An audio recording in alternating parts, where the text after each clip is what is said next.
అందరికీ నమస్కారం. ముందుగా అందరికీ ప్రేమికుల రోజు శుభాకాంక్షలు. భారతదేశంలోనే కాదు, ప్రపంచంలోని చాలా దేశాలలో వాలంటైన్స్ డే నిర్వహించుకుంటారు. అయితే వాలంటైన్స్ డే ఎప్పుడు ప్రారంభమైందో మీకు తెలుసా? వాలంటైన్స్ డేని ఫిబ్రవరి 14న మాత్రమే ఎందుకు జరుపుకుంటారు? వాలంటైన్స్ డే అనేది ఎవరి ప్రేమికతతో ముడిపడి ఉన్న రోజు?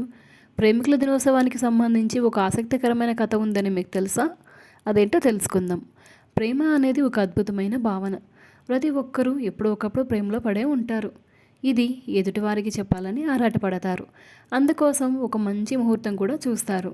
అలాంటి వారందరికీ ఈ వాలంటైన్స్ డే వీక్ చాలా బాగా కలిసి వస్తుంది. అసలు వీటికి ప్రత్యేకత ఏంటో ఇప్పుడు తెలుసుకుందాం. ఫిబ్రవరి 7న రోజ్ డే, ఫిబ్రవరి 8 ప్రపోజ్ డే, ఫిబ్రవరి 9 చాక్లెట్ డే, ఫిబ్రవరి 10 టెడ్డీ డే, ఫిబ్రవరి 11 ప్రామిస్ డే, ఫిబ్రవరి 12 హగ్ డే, ఫిబ్రవరి 13 కిస్ డే, ఫిబ్రవరి 14 వాలంటైన్స్ డే. ఇలా ఒక్కొక్క రోజుకి ఒక్కొక్క స్పెషాలిటీ ఉంది. చివరి రోజు అయిన వాలంటైన్స్ డే గురించి చాలామంది ఎదురు చూస్తారు.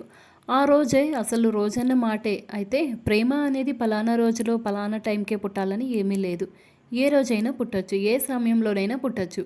అలాంటి ప్రేమని వ్యక్తపరచడానికి ప్రత్యేకంగా రోజు కావాలంటే అవసరం లేదు, ఎప్పుడైనా వ్యక్తపరచవచ్చు. అయితే ఇక్కడ ఒక విషయం గమనించాలి.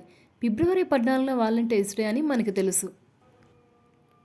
ఇది కేవలం ప్రేమికుల మధ్య జరుపుకునే రోజే కాదు, అదే సమయంలో ఓ ప్రేమికుడి త్యాగానికి ప్రతిరూపంగా జరుపుకునేదే. అంతకంటే కాదు, వాలంటైన్స్ డే విశేషం చరిత్ర సందర్భంగా తెలుసుకుంటే మీకే తెలుస్తుంది. క్రీస్తు శకం 270 నాటి ఘటన నేపథ్యంగా ప్రారంభమైంది ఈ వాలంటైన్స్ డే. నాటి రోమ్ సామ్రాజ్యం ఇందుకు వేదికగా నిలిచింది. నాటి రోమ్ చక్రవర్తి క్లాడియాస్కు పెళ్ళంటే అస్సలు పడదు. పెళ్లిళ్లపై నిషేధం కూడా విధించాడు. అదే సమయంలో వాలంటైన్ అనే ఒక మత గురువు అక్కడి ప్రజలకు ప్రేమ సిద్ధాంతాన్ని బోధించేవాడు. అంటే ఇప్పటి పరిభాషలో చెప్పాలంటే లవ్ గురు. ప్రేమ సిద్ధాంతాన్ని బోధించడమే కాకుండా ప్రేమ పెళ్లిళ్ళు కూడా చేయించేవాడు. పెళ్లిళ్లపై ద్వేషంతో నిషేధం విధించిన ప్రేమ పెళ్లిళ్ళు జరగడంతో క్లాడియస్కు కోపం వచ్చింది. ఆరా తీస్తే ఈ లవ్ గురు వాలంటైన్ వ్యవహారం తెలిసింది. అంతే, ఆగ్రహంతో రాజద్రోహం ఆరోపణలతో మరణశిక్ష విధించాడు. ఇలా జరిగిన తర్వాత 2 దశాబ్దాల తర్వాత అంటే క్రీస్తు శకం 496లో అప్పటి పోప్ ఫిబ్రవరి 14ని ప్రేమికుల రోజుగా ప్రకటించాడు.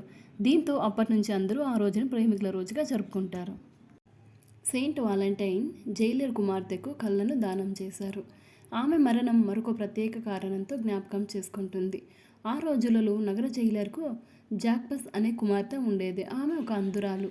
సెయింట్ వాలంటైన్ తన కళ్ళను ఆమె మరణ సమయంలో జైలర్ కుమార్తెకు దానం చేశాడు.